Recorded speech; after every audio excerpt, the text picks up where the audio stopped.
يا مساء الفل على كل الأهلاوية. النهاردة قطار النادي الأهلي بيواصل دهسه كل فرق الدوري. النهاردة النادي الأهلي بيقدم سيمفونية رائعة في مباراة غزل المحلة في استاد الرعب المحلاوي، لكن مش على النادي الأهلي. النهاردة مستر كولر طبعا بيقدم سيمفونية كاملة. النهاردة مستر كولر النهاردة بيقول للجميع احنا مواصلين امتاعنا الكروي إن شاء الله.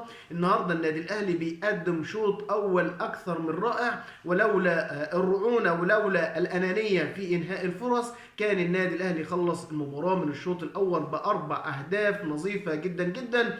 النادي الأهلي النهاردة ومرسل النهاردة فاجئ الجميع، فاجئ غزل المحلة بالبداية الهجومية الرائعة بأحمد عبد القادر وكريم فؤاد، والنهاردة راس حربة كان بيرسي تاو اللي بيعود النهاردة وبيتألق في المباراة وبيحرز هدف التقدم للنادي الأهلي. النادي الأهلي بيفوز ويستمر في صدارة الدوري الممتاز، وانتوا عارفين النادي الاهلي لما بيركب الدوري ما بينزلش تاني. النادي الاهلي ناوي على الدوري السنه دي باذن الله. النهارده رغم انف طبعا كل المسؤولين، رغم انف اتحاد الكوره، رغم انف احمد دياب رئيس رابطه الانديه المنبطحه جدا جدا، النهارده النادي الاهلي بيفوز وباقتدار رغم انف التحكيم والحكم في الفار محمود البسيوني النهارده وعدم طرد لاعب غزل المحله. النهارده النادي الاهلي بيقول للجميع احنا مواصلين امتاعنا الكروي. النهارده النادي الاهلي بيقول للجميع رساله تحذير بعد السوبر الاهلاوي وبعد طبعا الهاله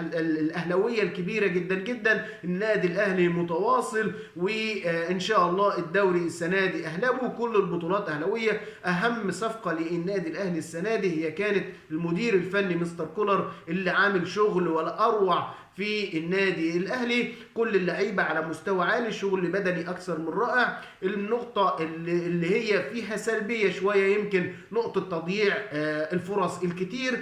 النقطه اللي فيها سلبيه ايضا اللي لازم مستر كولر يشتغل عليها النهارده الانانيه الكبيره من احمد عبد القادر، ان هو ما بيلعبش بشكل كبير برضه مع الفريق. النهارده في كام كوره كده المفروض كان يباصي ما باصاش النهارده.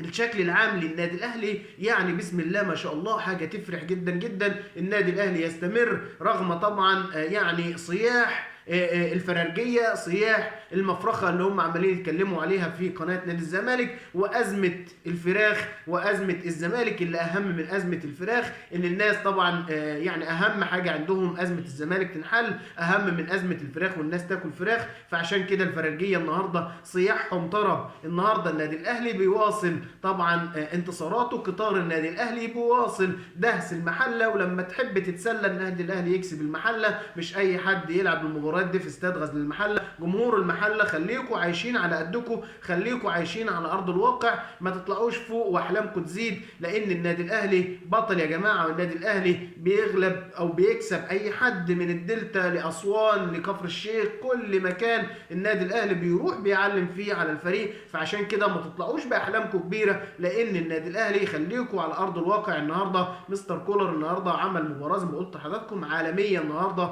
في الفنيات. محمد الشناوي النهارده يعني كان في خطأين كده محمد الشناوي، لكن طبعا يستمر محمد الشناوي احسن حارس مرمى في مصر. النهارده الدفاع محمد عبد المنعم وياسر ابراهيم، كل اللعيبه بصراحه كانوا متالقين. النهارده برونو سافيو برازيلي واسمر النهارده بيعمل مباراه رائعه جدا جدا ويحرز الهدف الثاني للنادي الاهلي. بيرسي تاو وعودته مفيده جدا جدا للنادي الاهلي. ده ملخص المباراه النهارده، ده ملخص قطار النادي الاهلي السريع اللي هيدهس الكل ان شاء الله في بطوله الدوري العام. النادي الاهلي مش هيسمع لحد السنه دي، النادي الاهلي مش هيقف على لاعب السنه دي. النادي الاهلي كل اللعيبه في مستوى متقارب، وده اللي ياكد عليه مستر كولر. ان مستر كولر ان هو شايف احتياجاته هتكون في يناير باذن الله، حط ايده على كل كبيره وصغيره في فرقه النادي الاهلي. عشان كده هتشوف النادي الاهلي مختلف السنه دي، لكن بشرط العداله التحكيميه. ادي النادي الاهلي العداله التحكيميه وشوف النادي الاهلي هيركب الدوري مش هينزل تاني. الف مبروك لكل جمهور النادي الاهلي، مستمرين دايما في انتصارات. يا رب يا عالي انصر النادي الاهلي الغالي. اشوفكم ان شاء الله على خير وحلقه جديده من صوت التالتة شمال، والسلام عليكم ورحمه الله وبركاته.